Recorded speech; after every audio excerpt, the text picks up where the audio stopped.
अस्सलाम वालेकुम, मैं हूं अरबाब जहांगीर। आप देख रहे हैं मेरे यूट्यूब चैनल असली खबर विद अरबाब जहांगीर। उम्मीद है तमाम देखने वाले खैरियत से होंगे। 15 नवंबर को मुंबई के वानखेड़े स्टेडियम में पाकिस्तान और भारत का सेमीफाइनल क्या होने जा रहा है, ये इस वक्त वो सवाल है जो कि हर क्रिकेट फ़ैन के जहन में मौजूद है। जो भी वर्ल्ड कप 2023 को फॉलो कर रहा है, इस वक्त वो ये सवाल जहन में लेकर बैठा हुआ है और इसका क्या जवाब है, इस वीडियो में आपको यकीनी तौर पर काफ़ी हद तक इसका जवाब मिल जाएगा। वीडियो अगर आप पूरी देखेंगे तो पूरी सूरत हाल आपके सामने वाज़े हो जाएगी कि आगे क्या-क्या कुछ इस वर्ल्ड कप में हो सकता है, चूँकि बहुत ही दिलचस्प तरीन मरहले में अब ये वर्ल्ड कप दाखिल हो चुका है और ये सब कुछ हुआ है सिर्फ़ एक इनिंग की बदौलत। जो फ़खर ज़मान ने गुज़िश्ता रोज़ 11 छक्कों से सजी हुई एक सेंचुरी स्कोर की है और पाकिस्तान को मैच जिताया, तो उस एक जीत ने पूरे वर्ल्ड कप को खोल कर रख दिया है और किस-किस के लिए चांसेस अब रोशन हो गए हैं आगे टॉप 4 में जाने के। इस वीडियो में सारी डिटेल्स मैं आपसे शेयर करता हूँ, चूँकि 2 टीम्स अभी तक वर्ल्ड कप के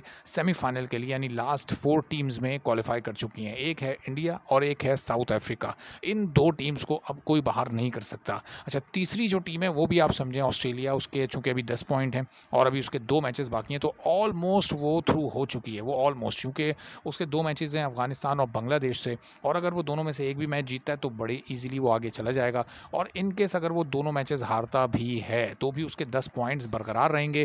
फिर जो दूसरों के मैचेस होंगे यानी न्यूजीलैंड के, पाकिस्तान के, अफ़गानिस्तान के, उनके रिज़ल्ट्स पर वो डिपेंड करेगा और उनमें से कोई टीम अगर 10 पॉइंट हासिल करने में कामयाब हो जाती है तो फिर मामला नेट रन रेट पर आ जाएगा। लेकिन ज़्यादा चांसेस यही हैं कि ऑस्ट्रेलिया शायद वो तीसरी टीम हो जाए जो कि सेमीफाइनल के लिए क्वालिफाई कर ले। तो अब जो चौथा स्पॉट है उसके लिए 3 टीम्स के दरमियान मुकाबला है। एक तो है पाकिस्तान, जो कि कल के मैच के बाद अलाइव हो गई है इस टूर्नामेंट में, वरना वो कल ही आउट हो जाती।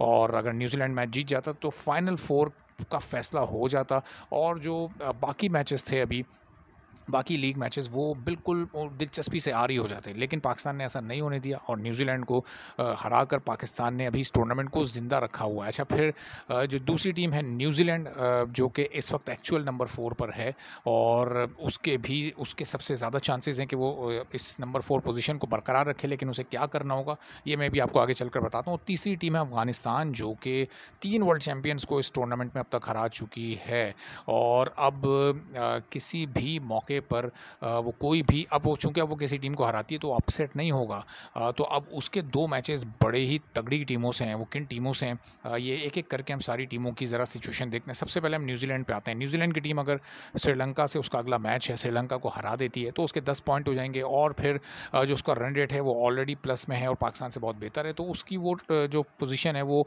ऑलमोस्ट सिक्योर हो जाएगी। लेकिन किस हद तक सिक्योर होगी, अगर वो क्लोज मैच श्रीलंका के खिलाफ जीतती है यानी कोई 10, 20, 25 रन से, तो फिर पाकिस्तान को उससे बेहतर रन रेट के लिए इंग्लैंड को तकरीबन 130 रन से हराना होगा। और अगर पाकिस्तान टारगेट चेस करेगा तो फिर पाकिस्तान को अपना हदफ 28 से 30 ओवर के दरमियान में हासिल करना होगा, तो उसका रन रेट फिर न्यूजीलैंड से बेहतर हो सकेगा। ये उस सूरत में कि अगर न्यूजीलैंड कोई क्लोज मैच जीतती है। अगर न्यूजीलैंड बड़े मार्जिन से मैच जीतती है तो फिर पाकिस्तान की जीत का मार्जिन भी इंग्लैंड के खिलाफ ज़्यादा होना चाहिए, वरना फिर जीत कर भी पाकिस्तान हार जाएगा। और चूँकि नेट रन रेट पाकिस्तान का इस वक्त न्यूजीलैंड से काफ़ी कम है, प्लस में आ चुका है, ये एक अच्छी बात है।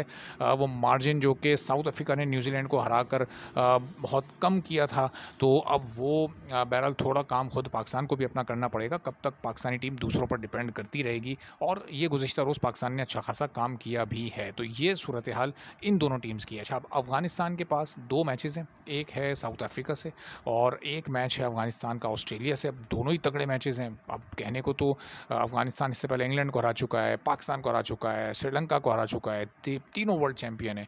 तो अब आगे क्या, इन 2 बड़े मैचेस में अगर अफ़गानिस्तान कामयाबी हासिल करता है यानी ऑस्ट्रेलिया को भी हराता है और फिर साउथ अफ्रीका को भी हराता है, तो अफ़गानिस्तान के पॉइंट हो जाएंगे 12 और अफ़गानिस्तान बड़ी आसानी के साथ क्वालिफाई कर जाएगा।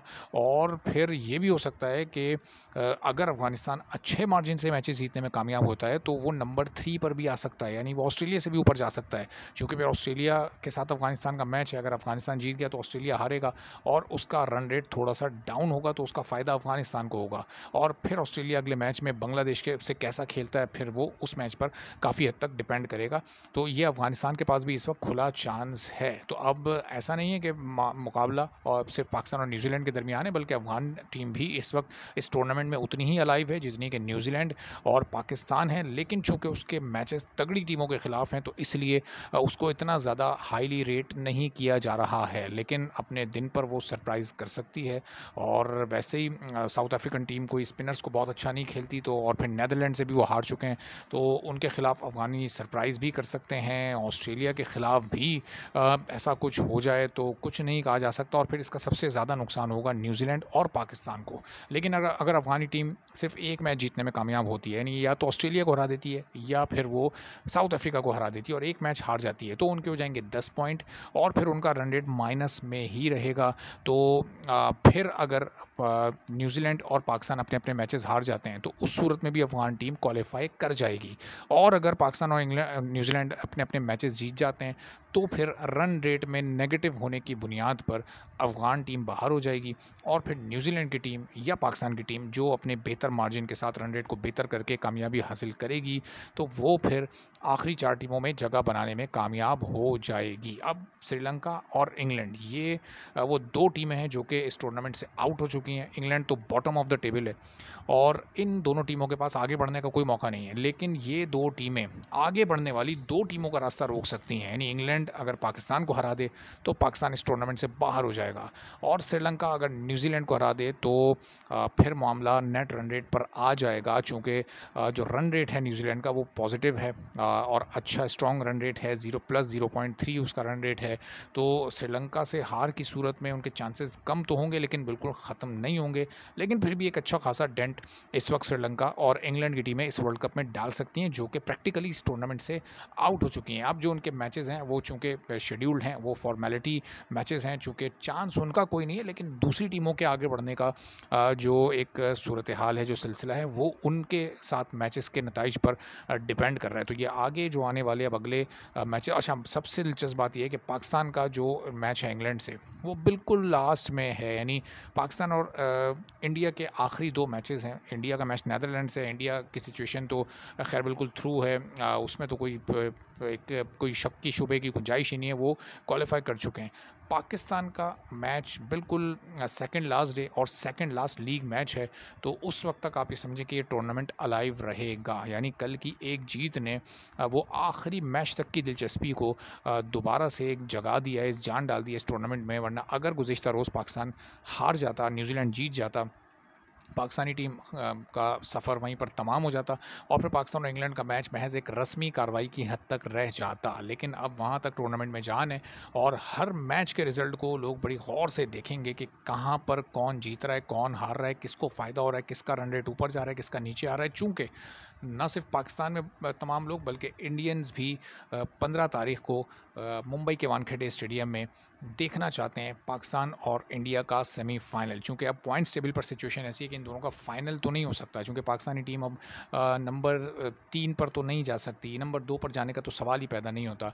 और इंडियन टीम का चूँकि आखिरी मैच नीदरलैंड से है, तो उनके भी नीचे आने के चांसेस थोड़े कम हैं, तो वो भी टॉप स्पॉट पर रहेंगे। तो पाकिस्तान अगर 4th पोजीशन हासिल करता है, ये इन हालात व वाक़ियात अगर पाकिस्तान के फेवर में जाते हैं और पाकिस्तानी टीम इंग्लैंड को हराने में कामयाब होती है, तो फिर मुंबई के वानखेड़े स्टेडियम में शायद अब तक की क्रिकेट की तारीख का सबसे बड़ा मैच होने जाएगा और सेमीफाइनल होगा। एक बार फिर पाकिस्तान और इंडिया की टीमें आमने सामने आएंगी। तो आगे आने वाले मैचेस में क्या होता है, आपको इस बारे में मज़ीद भी अपडेट करते रहेंगे। चैनल पर नहीं है तो चैनल सब्सक्राइब कर लें। इजाज़त दीजिए, अल्लाह हाफ़िज़।